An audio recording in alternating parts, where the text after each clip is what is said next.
Welcome back to Nick Lenz's Comic Corner, Classic Last Non-Classics. This is episode number 1074 and Doubleshot number 968. I got two Spider-Man related trades for you. First up it is Spider-Geddon, Covert Ops, collecting two 3-issue miniseries. Spider-Force, which was 3 issues, and Spider-Girl, which is all 3 issues. Christopher Priest writes Spider-Force, though he's credited simply here as Priest, but it's Christopher Priest. The Spider-Girls miniseries is written by the third writer of the series, Spider-Man, Amazing Spider-Man New Vows, the one who wrote the series when the series ended, Jody Houser. The artwork for Spider-Force for most of the series is now by Paulo Sorcia, with co-artwork on issue 2, and also the RSP Marco Ferrer, who does basically co-artwork for issues 2 and 3. Basically, another artist for is Seisman Kurowski and Aaron Robinson. And the Spider-Girls miniseries is Andreas Galetti, I think I pronounced it. Now, the Spider-Force. Okay. They're comprised of 4 different alternate Spider-Men, in a way. Led by Kane Parker, the clone of Spider-Man, aka the Scarlet Spider. Also featuring the Jessica Drew Spider-Woman. This is a new character called Spider-Kid. And this is Ashley Barton, aka Spider-Girl, from the Old Man Logan series. Yep. Oh, and who is the guy with the white suit and the guns? Is that the Punisher? Nope. It's revealed in here that's actually John Jonah Jameson III. Yeah, it's revealed by Jessica Drew, who, as far as I can tell, Jessica Drew has never met John Jameson at all. But he probably does know about him via reputation because of his father, J. Jonah Jameson Jr. Simply put, you have Kane recruiting Jessica Drew from our apartment to take on the Inheritors because they're back. I get the reason why in story they actually had to recruit her, because after all, she during the event that this book is sequel to, Spider-Verse, her first few issues of her revived ongoing series featured as a tie-in for that particular event, her wearing her previous and her long-time costume she's had since the 70s. Yeah, she's worn this outfit since, 2015. Yes, for the past, almost 5 years now she's worn this outfit. Yep, she started wearing it after Spider-Verse. Yep. Spider-Kid is a new character they introduced here. And in the course of Ashley Barton, she was kind of involved in the original event, but she did play a big role. The only characters who appear in this series, appear in the first miniseries, they play a big role in the previous event, is Kane and Jessica Drew. Though for Jessica Drew's part is mostly in the tie-in book. Her tie-in book. Kane was mostly put in the main book. Yeah, he played a big role. Yeah, and the fact he accidentally died at the end of the original event, though he was able to be alive, and though he was basically, his fate was revealed what happened to him afterwards in an issue Missing Spider-Man during the events of Clone Conspiracy. Because obviously clones. Yep, their job to do is to stop the Inheritors in Loom World. They kind of failed. Of course, they run to John Jameson. Go on a particular setup, buy a bunch of Inheritors there. And if there's series miniseries, it was going to wherever the battle is going on in Spider-Man number 4. The Spider-Girls miniseries picks up. It's basically a continuation of the Amazing Spider-Man New Vows series, picking up where Jody Houser's run left off, where it's in the future. Annie is roughly about 16 years old, and of course Normie's in the series, and he is a 6-armed man. Yep, and of course you have her teaming up with Annie teaming up with Mayday Parker from the Spider-Girl series, and Anna, the 616 Spider-Girl. Yep, makes perfect sense. Now, 2 of whom are the daughters of Spider-Man. Anna, and of course, related to this world's Spider-Man, completely unrelated. And of course, they ask themselves, heck, even a couple of the Inherited had this, why did we visit this one before? Well, there kind of is a reason for that, because at the time, Now, I would think the reason why that at the time of Spider-Verse, why I never visited this place, and this is my personal theory, was because of the fact that the place wasn't created yet. That's simple behind the scenes, probably what the reason is. If I get a chance to meet Crystal Gates, I probably would ask him about that. Or I could ask Jody Houser about that too. Yep. And they never really explain exactly what the reason is in story, but behind the scenes, the world wasn't created yet, not until Secret Wars. Mostly put, they deal with some Inheritor threat on basically Annie's world, And they also meet with Normie Osborn. And of course, they do have basically a reference up in the Spider-Girl series where Normie was in a relationship briefly with Mayday, though he ended up marrying Raptor, the daughter of the Vulture. I don't think they had a child together, but they did get married toward the end of the original Spider-Girl series. Her name was Brenda. They all same thing about my mom. And apparently she has visions. This is actually something that was followed from the end of. This is something that was developed toward the end of the ongoing series, and they have a phrase in here, basically that was basically a reference to the trade. Annie, are you okay? Yes. Apparently, it's a joke. That's the gist of it. My only guess is the reason why Jody Hauser basically made that a line in the book was because that was the name of the trade that collect pretty much most of her whole run. Yeah, I would say pretty much I would say the first of two trades that collect her run, basically, where that's what was called. Annie, are you okay? Which I think is a terrible name for a trade. Annie, are you okay? Yep. And apparently, the scrolls don't reveal exactly what these scrolls are on them. All is known is that they're connected to Anna, who's basically got powers via Spider Cult. As Peter MJ, they go up to Spider-Geddon, where they get to fight the Inheritors. While in the case of the Spider-Girls, they get to stay on Annie's world, solve the mystery of these scrolls, while Arena and Mayday had to keep an eye on Annie.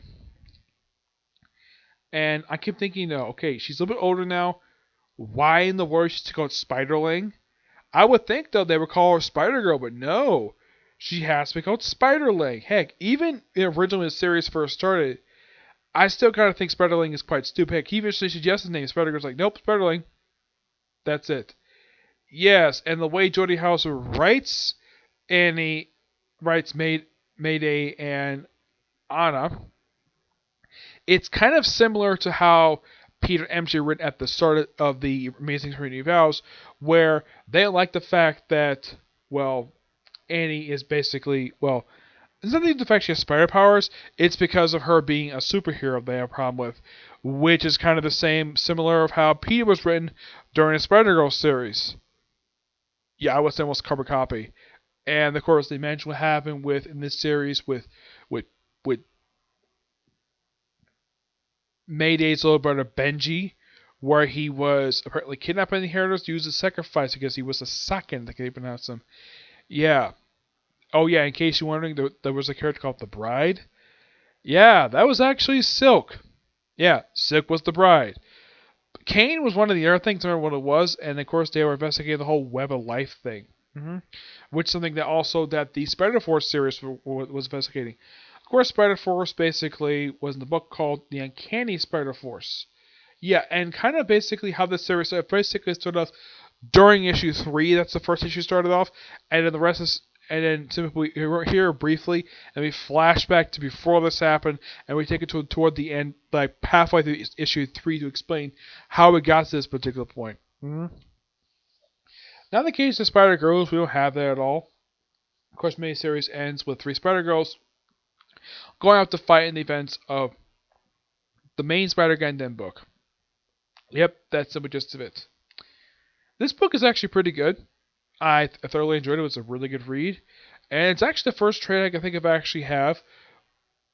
It's the first Marvel trade that collects issues from that are written by Christopher Priest. This is not the only trade I own where they have issues, the books written by Christopher Priest, because I own pretty much every single trade that collects his run for frickin' Deathstroke. Yep.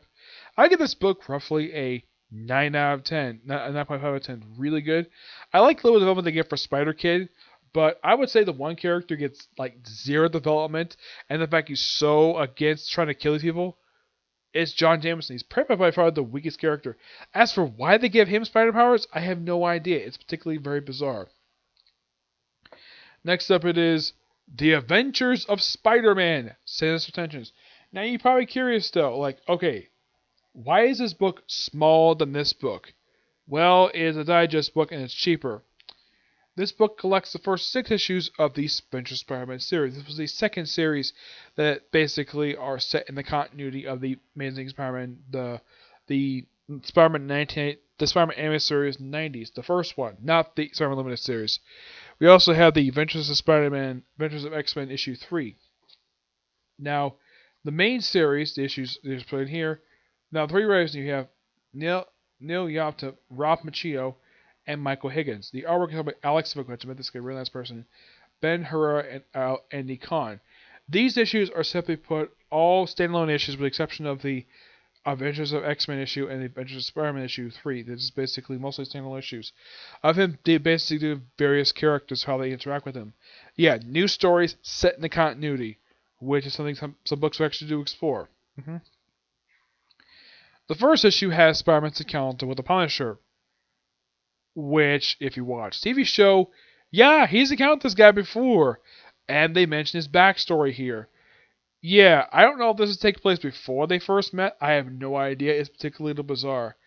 That's simply what this is. Basically, him battling the Punisher. It's a similar style issue to that of I would say his early appearances when he first encountered Spider-Man. That's simply what it's loose based upon. Now, this issue 2, this feels like basically first interaction with Spider-Man with this character.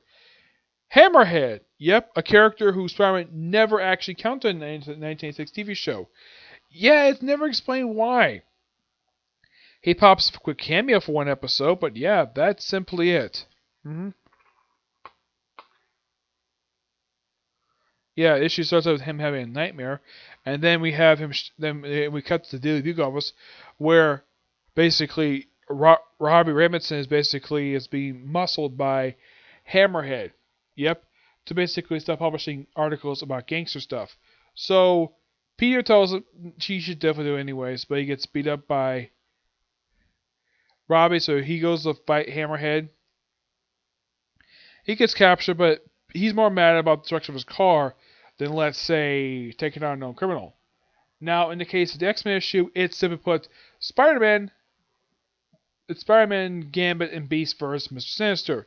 Yeah, this is probably the loose inspiration they did for the Spider-Man X-Men series where Spider-Man fought Mr. Sinister. Yeah. As far as I can tell, in the continuity of the X-Men series, and of course in Spider-Man, and the cartoon shows, this is by far Spider-Man's first and only encounter with Mr. Sinister. Yep. And they're investigating a kid named Adam. Yeah. Aside from Beast and Gambit, there is like no other characters from the X-Men series pop up in here along with, well, there's of course also the Lizard pops up in here in his human form. And Mr. Sinister, that's really it. Yeah, there's a reference to the X-Men, but yeah. And of course we also have the Nasty Boys. Yep. Characters who in the Marvel Universe are barely a footnote. And no, I'm not talking about the wrestling tag team. Yeah, it's a character in a TV show. Yeah, from what I heard, these characters were stand-ins for the Marauders, who are a lot more violent of characters in the comics. Yeah, these guys also committed freaking genocide in the comics. Yeah, it's a fun little two-parter. And of course, well, that's simply it. Issue 4 is Spider-Man's encounter with the Vulture. Now, in case you're wondering, did Vulture ever have this look in the 616 universe? The answer is yes, but only in the 90s. Probably the time for the TV show. Yeah, though the issue itself is kind of loosely inspired by a Spider-Man story from the 1970s, where the Vulture had this ability to absorb youth people just so he could turn himself young. Yeah. That's what this issue is based upon. It's not exactly his first encounter with the Vulture, per se. I think it is, but they do mention him a little bit later on. Of course, there's no answer for the issue, but yeah, that's simply it for this one. Issue 5, an encounter with a frickin' Rhino. A character he has encountered in the series. Even before this comic came out, this is probably just another rematch of him. Aside from the Rhino, I don't think there's anybody else who was an issue. Not really, no. And then the final issue in here, you have Spider-Man taking on the Thing and the Human Torch. Two characters he actually, of the two, he never actually counted these two at all on the animated series. Nope, he never did. I'm not really sure exactly why. Actually, no, he did. He did count these people. Yeah, he teamed with them in the Secret Wars 3-parter on the show. Running Case story as a whole, this is actually pretty good. I love the fact we actually have a comic set in the continuity of the 96 TV show. I kind of wish we had another one because these are really good. Give this book roughly a 9.5 out of 10. I would say of all these, the first issue is, well, a bit necessary because, well, Spider-Man would definitely encounter the Punisher later in the show. In the case of the Vulture, that kind of feels like the first time he's actually really fought him. Rhino feels like a rematch. And yeah, it feels like basically that all the whole point of this series is simply put to tell new stories. The first series they did, it was just an adaptation of the first season of the show, basically having each 2 issues take up one episode of the show.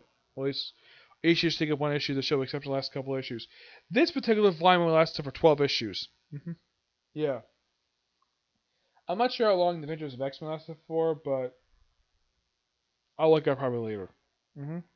So yeah, that's it for this particular review, and that's it for videos today. So tomorrow I'll do a review of newest episode Case Closed, plus about 2 movie reviews, okay? It's basically 3 overall tomorrow, okay? 2 next to you. Bye.